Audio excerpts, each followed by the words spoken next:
तोमर जी के अपने दावे हैं और टिकैत जी के अपने जो है उन्होंने कुछ सवाल उठाए। आप कैसे इस पूरे बजट को आप देखेंगे किसानों के लिहाज से? देखिए अशोक जी, जो बजट है उसमें जो आवंटन की जाती है राशि वो अलग अलग मद में प्रयोग किया जाता है।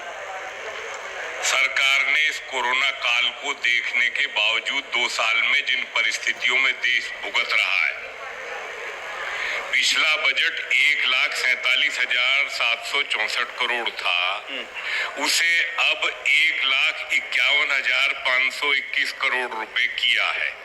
ये एक एग्रीकल्चर का बजट है। अगर हम ये देखें कि 2014 से पहले की परिस्थितियां क्या थी, तो वो अब बात करना बेमानी हो जाएगी, क्योंकि इतना तो 5 साल का भी नहीं था उनका यूपीए 2 का, तो जितना आज इस साल का है। किसानों की स्थिति एक दिन में खराब नहीं हुई। किसान बाजार से दूर रखा गया, किसान का शोषण बाजार की ताकतों ने किया, ये हकीकत है। और वो शोषण कई तरीके से किया गया। वो शोषण बाजार ने सीधे खरीदा, एफसीआई को आपूर्ति कर दी। सच्चाई ये है कि पंजाब में सबसे ज्यादा खरीद एफसीआई करती है। एफसीआई की खरीद सबसे ज्यादा पंजाब में, और पंजाब का व्यापारी किसानों से औने पौने दाम पर खरीद कर और पंजाब में आपूर्ति करता है। और ये हजारों करोड़ रुपए का घोटाला पंजाब में एफसीआई के एमएसपी की खरीद पर बहुत लंबे समय से चला आ रहा है। अब उसको सुधार करने के लिए जो डीबीटी की योजना हम लोग मांग रहे थे कि भाई पैसा किसान के खाते में जाना चाहिए। इसमें एक बात और मैं कहूंगा कि इस बजट में जो unique land parcel identification number की बात करी है, वो हम बराबर इसलिए मांग कर रहे थे कि किसान की खरीद हो तो उसकी खतौनी का पता हो, उसकी जमीन का पता हो, उसी के खाते में भुगतान जाए। जिससे अभी जो राकेश ने कहा है कि भाई व्यापारी खरीदते हैं, ये सच्चाई है, व्यापारी खरीदते हैं औने पौने दाम पर, इसमें कोई दो राय नहीं है। और उसी का सुधार करने के लिए ये नया डिजिटलाइजेशन जो है इस बजट में प्रावधान किया है। एमएसपी की बात है। दूसरी बात, एमएसपी जो है दरअसल किसानों के हिस्से का कहीं और चला, जो राकेश जी ने भी कहा उसमें धांधली होता है। दूसरी बात मैं कह रहा हूँ, 2006 में एमएस स्वामीनाथन कमीशन की रिपोर्ट आई थी। स्वामीनाथन कमीशन की रिपोर्ट बनवाने में हमारा भी योगदान रहा है, हमने भी उसमें काम किया था। 2014 तक वो रद्दी की टोकरी में फेंक दिया गया। ठीक है। बार बार सबकी मांग रही कि भाई ये स्वामीनाथन कमीशन रिपोर्ट लागू की जाए।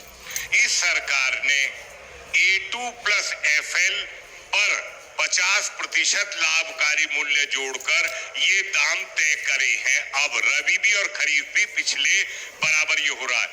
एक बात इसमें मैं कहना चाहता हूं कि जो हमारे मित्र कहते हैं, वो कहते हैं कि C2+FL नहीं दे रही सरकार।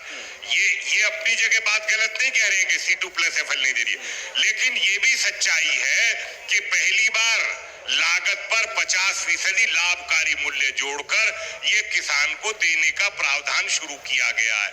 अब रही बात ये कि और दूसरी योजनाओं में विजयपाल जी सही कह रहे थे कि हमने उत्तर प्रदेश में 50-50 रुपए और 100-100 रुपए के चेक किसानों को दुर्दशा में देखा है। वो गरीब आदमी बस में बैठ के खाता खोलने जाए या उस चेक को देखे, ये भी दुर्गति देखी है। अब जो प्राकृतिक आपदाओं से नुकसान के लिए फसल बीमा योजना की शुरुआत की गई है, मैं आपको ये कहता हूं कि 1.5% और 2% पर, रबी का 1.5 और खरीफ का 2% पर फसल बीमा योजना की शुरुआत हम लोग बहुत लंबे समय से मांग कर रहे हैं। योजना पहले भी थी, लेकिन हमारा कहना ये था कि किसान से कम पैसा लिया जाए और उसको कवरेज दी जाए। इसमें हमारी एक मांग चल रही है और मैं राकेश को भी पता है, हमारा कहना ये है कि पहले तो इकाई ब्लॉक होती थी, अभी सरकार ने इकाई गांव की है। हमारी मांग ये है कि इकाई किसान का खेत माना जाए और उसका जो सर्वे होता है, अब तो ड्रोन से सर्वे होता है।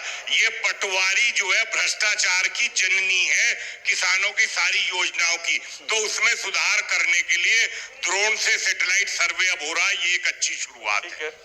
अब मैं आता हूं इस बात पर कि जब तक किसानों को अतिरिक्त संसाधन मुहैया नहीं करे जाएंगे, जब तक उसे बिजली मिल रही है आज उत्तर प्रदेश में, शुक्र करिए कि पहले 4 घंटा बिजली नहीं मिलती थी। रात को ट्यूबवेल चलाने में जाने में डर लगता था कि पता नहीं रास्ते में लुटेरे लूटने को बैठे होंगे, तो भैया आई बिजली और गई बिजली। आज की स्थिति ये सच्चाई है कि बिजली में बहुत बढ़िया सुधार हुआ और बिजली उपलब्ध है आज। वो कह रहे हैं कि बिजली बहुत महंगी है अगर बाकी राज्यों से तुलना। मैं आ रहा हूं ना, मैं उसी हमने हमारी और विजयपाल जी की इस बारे में चर्चा हुई। हमने सरकार से ये कहा कि बिजली में किसानों को सिंचाई में आप बिजली के बिलों में कमी करिए, और विजयपाल जी ने बाकायदे उस बात को लखनऊ मीटिंग में मेरे से चर्चा करने के बाद रखा।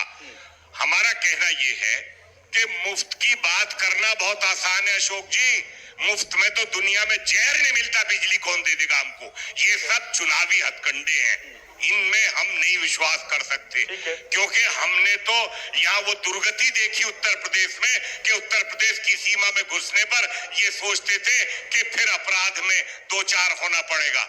तो शांति कायम हुई है, रोजगार चाहिए, और रोजगार अशोक जी बराबर एग्रो प्रोसेसिंग सेक्टर में मिलेंगे। कृषि एक ऐसा सब्जेक्ट है इस देश में कि कोरोना में साबित कर दिया कि 80 करोड़ लोगों को सरकार मुफ्त में राशन खिला रही है।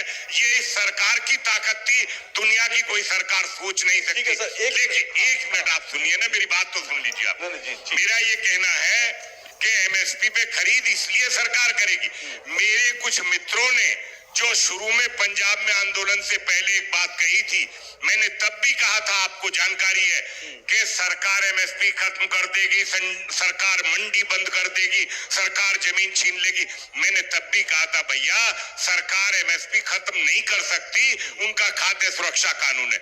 मैंने तब भी कहा था सरकार मंडी बंद नहीं करे। 1000 इनाम मंडियां इस सरकार ने हम लोगों के मांग पे करी, 22,000 हाट। हम बराबर कह रहे हैं, पिछले बजट में पैसा करवाया था कि किसानों की मंडी जब तक नहीं होगी, किसान बाजार में नहीं खड़ा होगा, उसका शोषण होगा, और नौजवान पीढ़ी को फार्मर प्रोड्यूसर ऑर्गेनाइजेशंस को अपनाना होगा, एग्रो प्रोसेसिंग में आना होगा, और उपभोक्ता से जुड़ने के लिए जो नीतियां सरकार ने दी है उसी से रोजगार मिलेगा। रोजगार जरूरत है। मैं आता हूं सर, तुम एक मिनट आपसे